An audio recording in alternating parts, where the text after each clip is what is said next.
Doonii waraanaa Ameerikaa diroonii Iraan gara doonii waraanaa USS Abrahaam Liinkanitti balali'aa turte rukutee barbadeessuu beeksise. Guyyaa kaleessaa taateewwan adda addaa tarkaanfii waraanaa mul'isan walitti dhiyeenyaan samii galaana Arabaa fi daandii dhiphoo Strait of Hormuz keessatti muudataniiru. Waashingitanii fi Teheraan waa'ee dippiloomaasii ifatti dubbachuu kan itti fufan yoo ta'u, tarkaanfiin humnoota waraanaa isaaniitiif fudhataman carraawwan dogoggoraa saffisaan dabalaa akka jiran agarsiisa.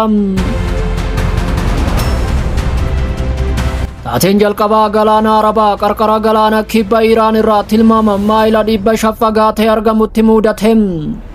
Akka ajajni giddu galeessa Ameerikaa jedhutti yoo ta'e, dooniin xiyyaara fe'umsaa Abrahaam Liinkan bishaan idil addunyaa keessatti socho'aa osoo jirtu dirooniin Iraan Shaahad 139 gara doonii kanaatti saffisaan balali'aa ture. Siitkoom akka jedhutti dirooniin kun humnoota Ameerikaatiin akeekkachiifni balaa hir'isuu kennamus gara doonii xiyyaara fe'eetti balali'uutti fufee jira jechuun himate.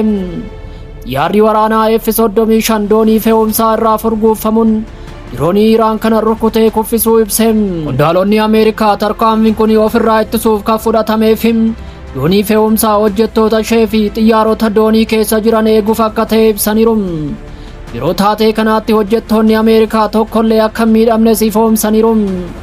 Mudarra qondaalonni waraanaa Ameerikaa humnoota Ameerikaa michoota naannoo yookiin doonii daldalaa irratti weerara Iraan taasisuuf yaaltu akka hin obsine cimsanii dubbataniiru.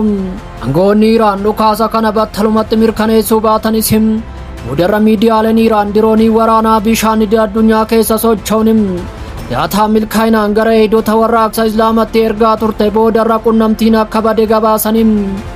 Maddeen Iraan akka jedhanitti yoo ta'e, sababa addaan cituu diroonii kana adda baasuuf qorannoon gaggeeffamaa jiraachuu ibsuun humnoota Ameerikaatiin barbadaa'uu ishee mirkaneessuurraa of qusataniiru. Taateen haleelamuu diroonii kana sa'aatii muraasa booda wallabdeen gara Strait of Hormuzitti akka ce'u taasiseera.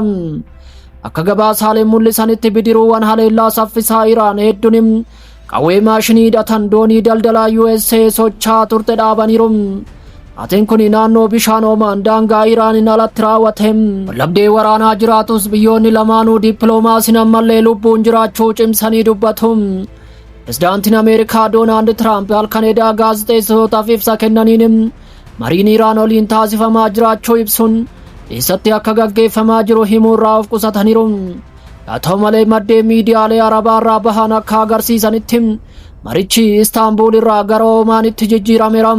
Tiraamp Iraan kanaan dura carraa argatte akka dhabde yaadachiisuun haleellaa Ameerikaan kanaan dura dhaabbilee niikularaa Iraan irratti raawwatteeruun ammas filannoo waraanaa minjaala irraa akka jiru hubachiisaniiru.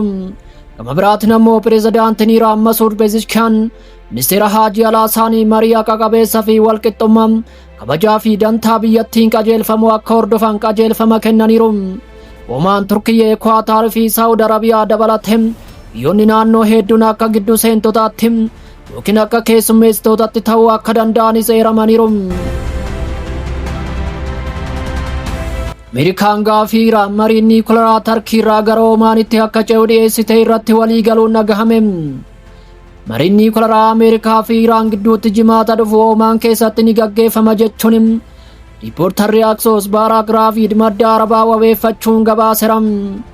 Bulchiinsi pirezidaantii Doonaald Tiraamp gaafii Iraan mariin kun Tarkii irraa akka socho'u gaafatte irratti walii galuun biyyoonni Arabaa fi Musliimaa marii Oomaan irratti hirmaachuu fi dhiisuu isaanii ilaalchisee ammallee ifa miti.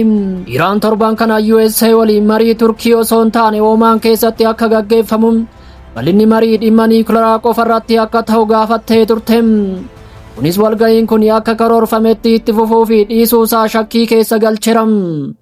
Iraan iddoo fi ajandaa marii yeroo ammaa jimaata Istaanbulitti gaggeeffamuuf beellamee jijjiiruuf tattaafachaa turte. Yeroon kun Ameerikaan baha giddu galeessatti humna ishee yeroo ijaartuuf wallabdee cimaa yeroo uumametti. Taphattoonni naannoo wallabdee haleellaa qilleensatti wal doorsisuuf sodaa gara waraana bal'aatti akka hammaatu kakaase furuuf dhiphachaa jiru.